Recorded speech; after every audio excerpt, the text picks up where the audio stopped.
नमस्ते, आप सभी का स्वागत है एक नए वीडियो में। इस वीडियो में हिंदी व्याकरण के एक महत्वपूर्ण टॉपिक संज्ञा पढ़ेंगे। तो प्लीज आप लोग इस वीडियो को अंत तक जरूर देखिए और वीडियो पसंद आएगा तो वीडियो को लाइक और नए है तो चैनल को सब्सक्राइब जरूर कीजिए। आपको पता होना चाहिए कोई भी एग्जाम हो जिसमें ये हिंदी व्याकरण का क्वेश्चन रहता है और इसमें संज्ञा से क्वेश्चन तो जरूर रहता है। तो प्लीज आप लोग अंत तक जरूर देखिए और आप किसी भी क्लास में पढ़ते हैं तो इस वीडियो को जरूर देखिए, चाहे वो 9th हो, 8th हो, 10th हो, 12th हो। आप बिल्कुल इस वीडियो को अंत तक जरूर देखिएगा। साथ में अगर आप बोर्ड एग्जाम देने वाले हैं 10th और 12th का तो आप तो जरूर देखिए, क्योंकि इससे बहुत सारे क्वेश्चन आपका व्याकरण से हिंदी में रहेगा। ठीक है, तो चलिए स्टार्ट करते हैं। तो देखिए, पहले तो हम जानते हैं कि संज्ञा किसे कहते हैं। संज्ञा किसे कहते हैं, इस वीडियो में हम संज्ञा के भेद और प्रत्येक भेद को डिफिनीशन साथ में उसको समझेंगे कि क्या है, रियलिटी में वो क्या है, और बिल्कुल आपको आसानी से समझ में आ जाएगा। तो देखिए, पहले संज्ञा जिसको इंग्लिश में नाउन कहते हैं।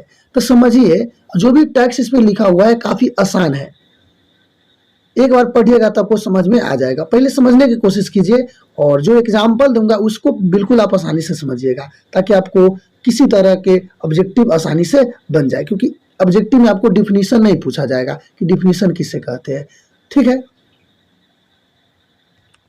तो देखिए, किसी व्यक्ति, वस्तु, स्थान और भाव के नामों को संज्ञा कहते हैं। यानी किसी व्यक्ति राम, सीता, गीता, पटना, दिल्ली, कालिदास, महात्मा गांधी, सुभाष चंद्र बोस, ये सब व्यक्ति का नाम हुआ।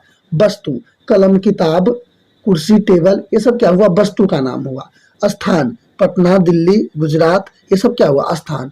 भाव, अच्छाई, बुराई, ये सब क्या हुआ, भाव का नाम। यानी किसी भी व्यक्ति, वस्तु, स्थान और भाव के नाम को क्या कहते हैं, संज्ञा कहते हैं। याद रखिएगा, सिंपल तरीका है, नामों को क्या कहते हैं, संज्ञा कहते हैं। याद रखिएगा, नामों, दुनिया में बहुत सारी चीज देखते हैं आप, इस पृथ्वी पे बहुत सारे चीज देते हैं, प्राकृतिक और मानव निर्मित, सबका अपना अपना नाम है। उसी नाम को हम क्या कहते हैं, संज्ञा कहते हैं। बिना नाम के कोई चीज नहीं है। तो क्या है, संज्ञा किसको कहते हैं, यानी नामों को संज्ञा कहते हैं। ठीक है, तो समझ गए कि संज्ञा किसे कहते हैं। पटना, दिल्ली, जो भी नाम है आप, या जीव जंतु जानवर, किसी भी का जो भी नाम है उसी को हम क्या कहते हैं, संज्ञा कहते हैं। अगला है संज्ञा के भेद। ठीक है, संज्ञा के भेद, इससे तो क्वेश्चन भर भर के इसी से रहेगा। ठीक है ना, डायरेक्ट इससे ज्यादा क्वेश्चन आता है संज्ञा के भेद से। तो देखिए, संज्ञा के 5 भेद है। संज्ञा के कितने भेद है, 5 भेद है। याद रखिएगा, संज्ञा के 5 भेद है। पहला, व्यक्तिवाचक संज्ञा, यानी प्रोपर नाउन। पहला कौन है, व्यक्तिवाचक संज्ञा। देखिए, जिससे किसी खास व्यक्ति वस्तु का बोध हो उसे हम व्यक्तिवाचक संज्ञा कहते हैं। ठीक है, बाद में इसको हम समझेंगे, पहले 5 पढ़ लेते हैं। व्यक्तिवाचक संज्ञा, जातिवाचक संज्ञा, समूहवाचक संज्ञा, भाववाचक संज्ञा, द्रव्यवाचक संज्ञा। तो संज्ञा के कितने भेद होते हैं, 5 भेद होते हैं। कौन कौन, व्यक्तिवाचक संज्ञा, जातिवाचक संज्ञा, समूहवाचक संज्ञा, भाववाचक संज्ञा, द्रव्यवाचक संज्ञा। जातिवाचक कॉमन नाउन, यहाँ कॉमन नाउन होना चाहिए। ठीक है, क्या होना चाहिए, कॉमन नाउन। तो कॉमन नाउन लिखा गया है, टाइपिंग में मिस्टेक है। और व्यक्तिवाचक proper noun, collective noun, abstract noun और मटेरियल नाउन। ठीक है, तो चलिए अब एक एक करके समझ लेते हैं कि है क्या ये सभी। तो देखिए, पहला है व्यक्तिवाचक संज्ञा, जिस संज्ञा से किसी खास व्यक्ति, वस्तु, स्थान का बोध हो उसे व्यक्तिवाचक संज्ञा कहते हैं। यानी किसी खास, मान लीजिए जैसे हम कहेंगे राम, तो सिर्फ राम को न कह रहे, श्याम तो सिर्फ श्याम को न कह रहे, किसी खास को कह रहे। महाभारत, ताजमहल, रामायण, गंगा, अगर हम रामायण कह रहे तो सिर्फ रामायण किसी एक को कह रहे। ठीक है ना, गंगा यानी सिर्फ गंगा नदी को कह रहे। तो जिससे क्या, किसी खास का बोध होता है। खास मतलब एक का बोध हो, सिंपल समझ जाइए, उसे हम क्या कहते हैं, व्यक्तिवाचक संज्ञा कहते हैं। जैसे मैं अगर पटना बोलूंगा तो पटना सिर्फ पटना के बोल रहा हूं, तो पटना क्या है, व्यक्तिवाचक संज्ञा है। गुजरात बोलूंगा तो गुजरात क्या है, व्यक्तिवाचक संज्ञा है। लेकिन इसी में स्टेट यानी राज्य बोलूंगा तो राज्य यानी पूरे राज्य का बोध हो रहा है, पूरे राज्य में से का बोध हो रहा है। तो ये क्या है, जातिवाचक संज्ञा है। तो समझ गए ना। तो व्यक्तिवाचक किसे कहते हैं? जब किसी खास का बोध हो उसे क्या कहते हैं? व्यक्तिवाचक संज्ञा कहते हैं। याद रखिएगा, जैसे किसी का नाम या कोई खास जगह के नाम, तो समझ गए, जिसे किसी खास का बोध होता है, यानी किसी एक ही का बोध होता है व्यक्तिवाचक में, ठीक है ना। पटना, दिल्ली, आगरा, ताजमहल, गोलघर, ये सब क्या है? या किसी का नाम, ये सब व्यक्तिवाचक संज्ञा में आता है। चलिए, जातिवाचक संज्ञा। देखिए, जिस संज्ञा से पूरे जाति भर का बोध हो उसे जातिवाचक संज्ञा कहते हैं। जिससे पूरे जाति भर का बोध हो, ठीक है, एक ही तरह के वस्तु होना चाहिए उसमें, जिसमें पूरे जाति भर का बोध हो, उसे क्या कहते हैं? जातिवाचक संज्ञा कहते हैं। एक ही तरह का होना चाहिए। तो जिस संज्ञा से पूरे जाति का बोध हो उसे जाति भर का बोध होता है, उसे हम क्या कहते हैं? जातिवाचक संज्ञा कहते हैं। जैसे लड़का, लड़की, देश, राज्य, कलम, किताब आदि। यानी देखिए, एक बार समझ जाइए, जिस जाति भर का, जैसे लड़का कहेंगे तो पूरे लड़का, अगर कोई क्लास में लड़का बैठा हुआ तो हम लड़का को कह रहे हैं, यानी सभी लड़का को कह रहे हैं, किसी खास को नहीं कह रहे। लड़की यानी पूरे लड़की को, देश यानी पूरे देश का बोध हो रहा है, राज यानी पूरे राज का बोध हो रहा है, ठीक है। तो ये क्या है? जातिवाचक संज्ञा है, समझिए। तो हम लड़का कह रहे हैं यानी सभी लड़का का बोध हो रहा है। अगर कोई क्लास में किसी लड़की के बारे में चल रहा है, यानी सभी लड़की के बारे में चर्चा कर रहे हैं। देश यानी पूरे देश के बारे में चर्चा करें, वही भारत कहेंगे तो जाति व्यक्तिवाचक, वही में देश कहेंगे तो जातिवाचक। तो जिससे पूरे जाति भर का बोध हो उसे क्या कहते हैं? जातिवाचक संज्ञा कहते हैं। चलिए, अगला है भाववाचक संज्ञा। भाववाचक संज्ञा, जिस संज्ञा से किसी व्यक्ति या वस्तु के गुण, दोष, भाव, दशा आदि का बोध हो उसे हम क्या कहते हैं? भाववाचक संज्ञा कहते हैं। यानी जिस संज्ञा से किसी व्यक्ति को गुण, दोष, उसके गुण दोष के बारे में पता चले, उसके भाव के बारे में पता चले, तो उसे हम क्या कहते हैं? भाववाचक संज्ञा कहते हैं। जैसे गुण, अच्छाई, ये क्या है? उसका गुण है।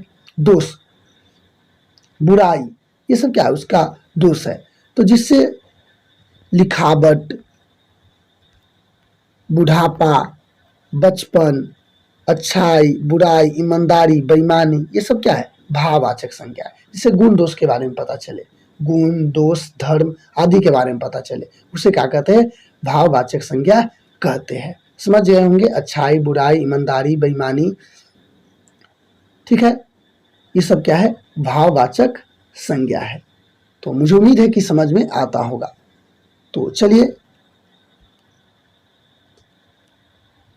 अगला है समूहवाचक संज्ञा।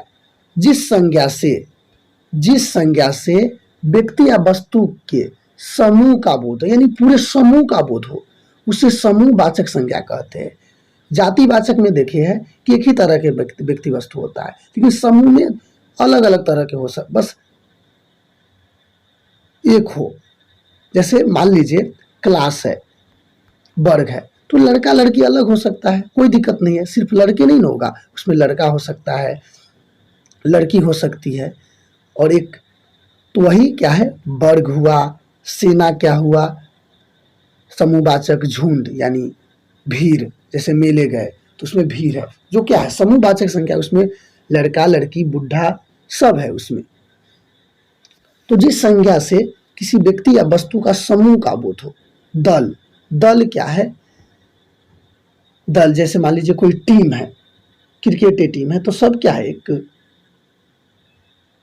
समूहवाचक संज्ञा है। तो समझिए, जिस संज्ञा शब्द से किसी व्यक्ति या वस्तु का समूह का बोध हो उसे समूहवाचक संज्ञा कहते हैं। जैसे चाबी का गुच्छा, ये सब क्या है? समूहवाचक संज्ञा है। समुदाय, परिवार, आपका परिवार है, घर में लड़का हो या लड़की, ठीक है ना, बस सब क्या है? समूहवाचक संज्ञा है। समझ गए?